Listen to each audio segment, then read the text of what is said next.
Hey everyone, my name is Vikram Dhate. I'm the Chief Instructor of Top Gun India Riding Academy.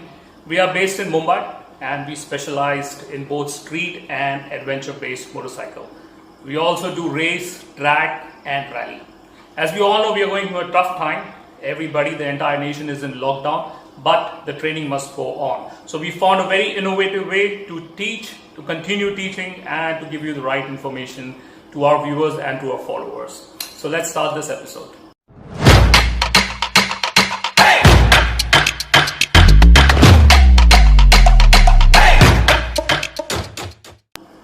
So today's class is about neutral body position. What we are doing is we are making use of the MotoGP 17 game on the Xbox. This rider over here is actually an avatar of me by the name of Fuji. So we're going to make use of him as our demo rider, and I'm going to show you what a neutral body position is all about in today's class. I'm just going to quickly warm up. As you can see, I'm holding the controller with me. Let's just warm up on the bike.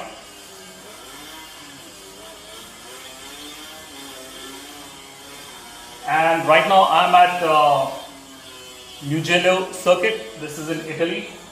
It's a pretty exciting track. So I'm going to come to a complete stop and let's continue our class for neutral body position on the bike.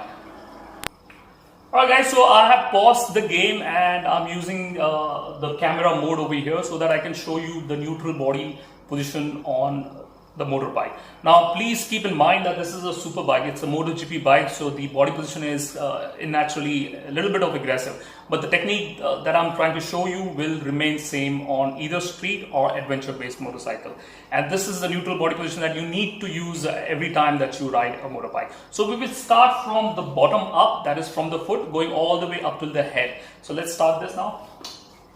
As you can see, this is the ball of the feet. I'm going to show it to you later, zoom it.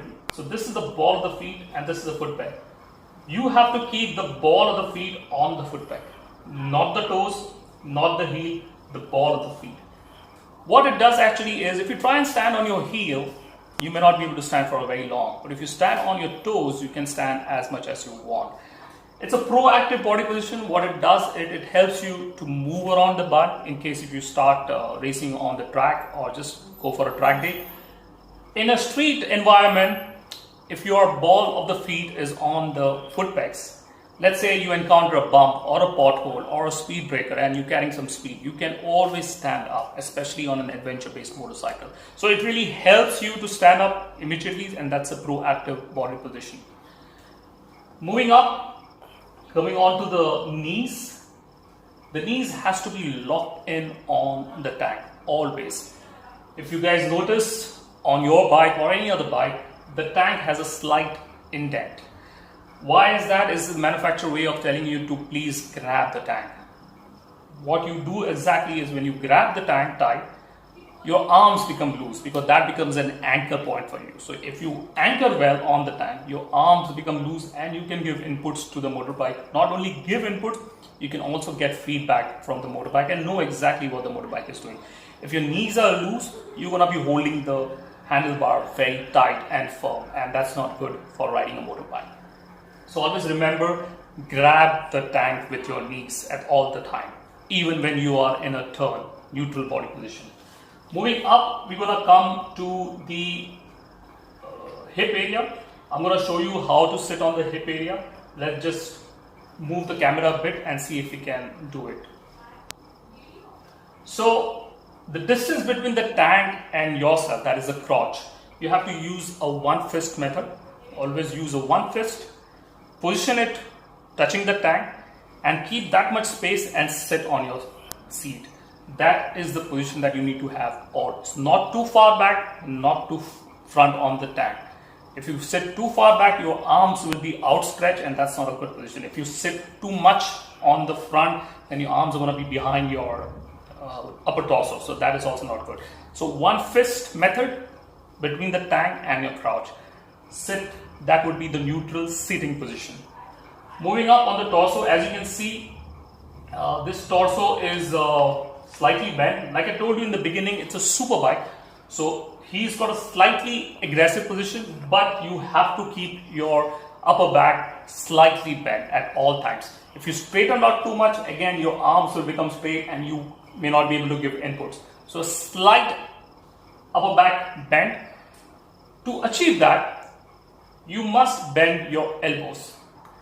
Imagine if you just bend your elbows, the upper torso comes automatically in the front. So if you bend the elbows, that brings your upper torso in the front. Slight elbows bend. Now remember, this elbow is not here. This is an MX style, not inside. Just about as close to your torso, but slight bend, and with your upper torso also bent ahead. It tends to relax your upper back and it's not stiff. Moreover, with your arms bent, you can have free movement of the handlebar. So always remember, slight bend of the elbow and also the upper torso slightly forward. The wrist position, let me try and zoom it for you. As you can see, the wrist position is fairly straight. You have to keep the wrist position straight. It shouldn't be this bent or it shouldn't be this bent. Try and holding maybe a screwdriver. Let's say this is my screwdriver. If I hold it here, I may not be able to use this equipment clearly. But if my wrist is straight, then I can use the handlebars effectively. Not only the handlebars, but the motorbike control. That is either the brake, on this hand, either the clutch, and also the throttle. Now there is a tendency on most of the new riders that when they go on a long ride, they have a wrist pain over here, because during the time when they ride for a longer period, the wrist position becomes bent like this, which is not good. You will not have good control. So make sure, tell yourself every time that you go on a long ride, how is my wrist position? If you see that your wrist position is in this position, change it, make it straight. It gives a better control of your wrist. So you can use your brakes effectively, you can use your throttle effectively, and on this hand you can use your clutch effectively. So the wrist position has to be straight. Moving to the head position, the chin may not be too up, the chin should not be too down. It should be just about enough that gives you the forward visibility as far as you can see. So let's just move around here. So as you can see, his chin is not too up and his chin is not too back. Just about enough where you don't feel any strain on your neck, but you can see as far as you can possibly see on the motorbike. So that, my friends, was the neutral body position that you should keep on the motorbike while riding your machine. And just to give you a quick recap, we'll start from the foot position. Remember, the ball of the feet on the foot peg, knees grabbing the tank. The distance between the fuel tank and your crotch should be one wrist method. Upper torso slightly bent, elbows slightly bent and inside. Wrist position neutral, head position not too up, not too down. Use this technique and you will see how your riding position improves. It makes you a safe rider and you will be enjoying your motorcycle riding even more. If you have liked this video, then hit the like button, share, subscribe if you are watching this on the YouTube. If you're watching this on Instagram, do follow us up. We will be back with more informative sessions like this. Till then, take care. Bye-bye.